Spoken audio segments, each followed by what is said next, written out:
দুই নেত্রী মনে করলো ডাকসু থাকলে পরিবারতন্ত্রের কবর রচিত হবে। লুঙ্গির তলে, জাইঙ্গার তলে, প্যান্টের তলে, শার্টের তলে বড় হইছে। গেস্ট রুম গণরুমে বঙ্গবন্ধু এবং আওয়ামী লীগের গীত গাইতে গাইতে বড় হইছে। তারাই আমার পোস্টে হাহারি একদম। ঢাকা বিশ্ববিদ্যালয় প্রশাসনের ভুলের মূল্য, ভুলের মাসুল আমাকে দিতে হচ্ছে। আমি সবাইকে আনপ্ল্যান করছি না, আমি তাদেরকে আনপ্ল্যান করছি যারা দীর্ঘদিন ধরে ঢাকা ইউনিভার্সিটি ক্যাম্পাসে ছাত্রলীগের হয়ে বিভিন্ন কিছু অবজার্ভ করে, ছাত্রলীগ পেট্রোনাইজ করে। এখন ডাকসু নির্বাচন হচ্ছে তো, ফলে গুপ্ত শিবির, গুপ্ত লীগ এখন সব বের হচ্ছে। আপনি ইদানিং খেয়াল করছেন কি কয়েকদিন যাবৎ যে ছাত্রলীগ গুপ্তচরে ঢুকে গেল, বা ছাত্রলীগ এখন গুপ্ত রাজনীতির প্রশ্রয় নিচ্ছে? সেদিন আমার কাছে যেটা মনে হয়েছে, যারা ছাত্রলীগের গুপ্তচর, যারা ছাত্রলীগের গুপ্ত রাজনীতি লিপ্ত, যারা ছাত্রলীগের পুনর্বাসনের সহযোগিতা করছে, আমি তাদেরকে আনপ্ল্যান করছি।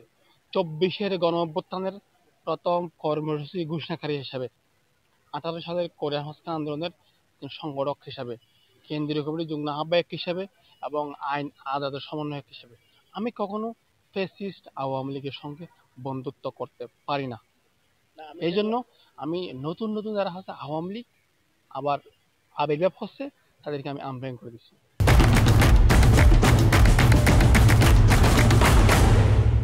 যৌক্তিক সমালোচনা, যৌক্তিক সমালোচনা মেনে নেওয়া যায়, না জেনে যখন আপনি অযৌক্তিক কোনো কমেন্ট করবেন সেটা মেনে নেওয়া যায় না।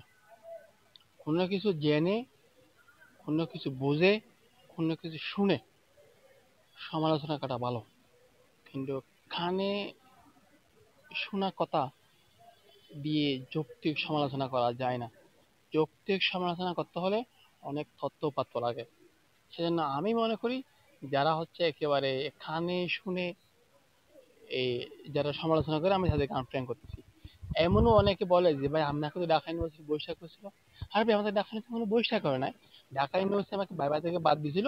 আমি হাইকোর্টে মামলা টামলা করে ঢাকা ইউনিভার্সিটি ফিরিয়ে আনছি। ঢাকা ইউনিভার্সিটি থেকে আজ পর্যন্ত আমি 1 সেকেন্ডের জন্য বহিষ্কৃত হয়নি। বাট কেউ কেউ আমি বহিষ্কৃত বলে আমার বিরুদ্ধে অপপ্রচার চালাচ্ছে। যারা অপপ্রচার চালাচ্ছে আমি তাদেরকে আনপ্রেম করতেছি। না, আমার সেশন 9-10, আমার সেশন 13-14 এই জেল জুলুম মামলা হামলা আওয়ামী ফ্যাসিস্ট শক্তিকে মোকাবেলা করতে গিয়ে আমার পড়াশোনা দীর্ঘায়িত হয়েছে। সেজন্য আমি দায়ী নই, সেটার জন্য ঢাকা বিশ্ববিদ্যালয়ের প্রশাসন দায়ী। ঢাকা বিশ্ববিদ্যালয়ের প্রশাসনকে জিজ্ঞেস করেন কেন তারা আমাকে বাইবা থেকে বাদ দিয়েছিল, কেন তারা কারাগারে পরীক্ষা দেওয়ার জন্য আমাকে একটা আপনার ছাত্রত্ব যে স্বীকৃতিপত্র, যেটাকে বলা হয় আপনার একজন ইউনিভার্সিটির আইডি কার্ড, প্রত্যয়নপত্র, সেটা তারা কেন দেয় নাই? কেন ঢাকা বিশ্ববিদ্যালয় প্রশাসন আমার পুনর্বর্তীর ফাইল রেজিস্টার নিয়ে গায়েব করে ফেলছিল? সেজন্য আমি দায়ী নয়, সেজন্য ঢাকা বিশ্ববিদ্যালয় প্রশাসন দায়ী। ঢাকা বিশ্ববিদ্যালয় প্রশাসনের ভুলের মূল্য, ভুলের মাসুল আমাকে দিতে হচ্ছে। খুব শীঘ্রই উচ্চ আদালতে মামলা করব ঢাকা বিশ্ববিদ্যালয় প্রশাসনের বিরুদ্ধে, যে আমার যে দীর্ঘদিন পড়াশোনার ঘাটতি, আমার যে দীর্ঘদিনের পড়াশোনার যে এক ধরনের গ্যাপ, এর জন্য ঢাকা বিশ্ববিদ্যালয় প্রশাসন দায়ী। সেজন্য আমি অবশ্যই ঢাকা বিশ্ববিদ্যালয় প্রশাসনের বিরুদ্ধে ক্ষতিপূরণ মামলা করব। আমার বিভিন্ন পোস্টে যারা হা হারিয়ে একদম আমি তাদেরকে দেখি, যারা ব্যক্তিগতভাবে আমাকে চিনে না, আমাকে জানে না, তারা আমার পোস্টে হা হারিয়ে একদম। এমনকি যেসব ছাত্রলীগের নেতা আমাকে চিনে জানে বুঝে, তারা আমার পোস্টে হা হারিয়ে একদে না। এই জুলিয়াস সিজার, আরাফাত চৌধুরী, হ্যাঁ আব্দুর রহমান, এরা কিন্তু সব ছাত্রলীগের নির্বাচিত কিংবা ছাত্রলীগের এই খুব অ্যাক্টিভিস্ট ছিল। তারা আমার পোস্টে কোনো হারিয়ে দেয় না। কারণ হচ্ছে তারা আমার সঙ্গে খুব ভালো করে জানে। কিছু পোলাপাইন যারা ছাত্রলীগে লুঙ্গির তলে, জাইঙ্গার তলে, প্যান্টের তলে, শার্টের তলে বড় হইছে। গেস্ট রুম গণরুমে বঙ্গবন্ধু এবং আওয়ামী লীগের গীত গাইতে গাইতে বড় হয়েছে। তারাই আমার পোস্টে হারিয়ে দেয়। আমার ইশতেহার দু ধরনের, মুখ্য ইশতেহার এবং গৌণ ইশতেহার। মুখ্য ইশতেহার হচ্ছে 3টা। 1 নম্বর একাডেমিক পড়াশোনা ও গবেষণা, 2 নম্বর আবাসন সমস্যার সমাধান, 3 নম্বর হচ্ছে খাবারের সমাধান, পুষ্টিকর খাবার নিশ্চিত করা। এবারে গৌণ ইশতেহার অনেকগুলো আছে, যেমন হচ্ছে এই যে কেন্দ্রীয় লাইব্রেরি দেখছেন না, সায়েন্স লাইব্রেরির সাথে কেন্দ্রীয় লাইব্রেরি কম্পেয়ার করেন। সায়েন্স লাইব্রেরি কীভাবে সাজানো গোছানো পরিষ্কার পরিচ্ছন্ন, আর কেন্দ্রীয় লাইব্রেরি কীভাবে অগোছালো। আমার একটা দায়িত্ব, আমার নির্বাচনী ইশতেহার থাকবে কেন্দ্রীয় লাইব্রেরিকে আধুনিকায়ন করা। আমার নির্বাচনী ইশতেহারে থাকবে টাকসুকে আধুনিকায়ন করা, শিল্প সাহিত্য সংস্কৃতি চর্চা করা।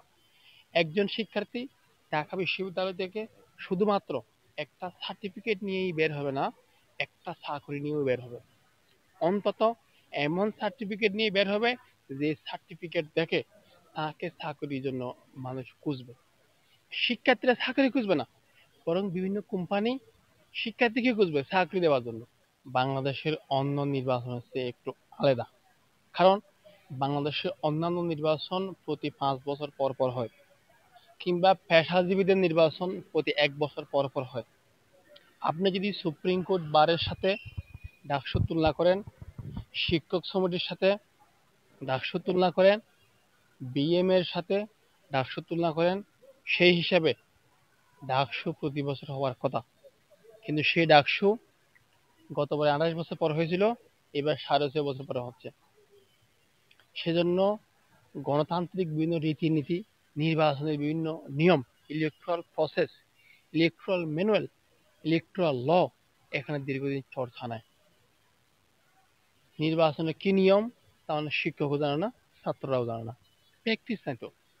প্র্যাকটিস থাকলে অনেক কিছু মনে থাকে। হ্যাঁ, স্পষ্ট লেখা আছে ডাকসু প্রতি বছর অনুষ্ঠিত হবে। এক সময় প্রতি বছর ডাকসু হতো, শুধুমাত্র 90-এর পরে এদেশে যখন দুই নেত্রীর আবির্ভাব হলো, পরিবারতান্ত্রিক রাজনীতির আবির্ভাব হলো, দুই নেত্রী মনে করলো ডাকসু থাকলে পরিবারতন্ত্রের কবর রচিত হবে। সেজন্য পরিবারতন্ত্র বহাল রাখার জন্য দুই নেত্রী কোনো ডাকসু দেয়নি। আপনি বলতে পারেন 19 সালের নির্বাচন তো শেখ হাসিনার সরকারের আমলে হয়েছে, শেখ হাসিনার সরকার 19 সালে নির্বাচন দেয় নাই। 19 সালের নির্বাচন আদালতের রায়ের কারণে বিশ্ববিদ্যালয় প্রশাসন করতে বাধ্য হয়েছিল।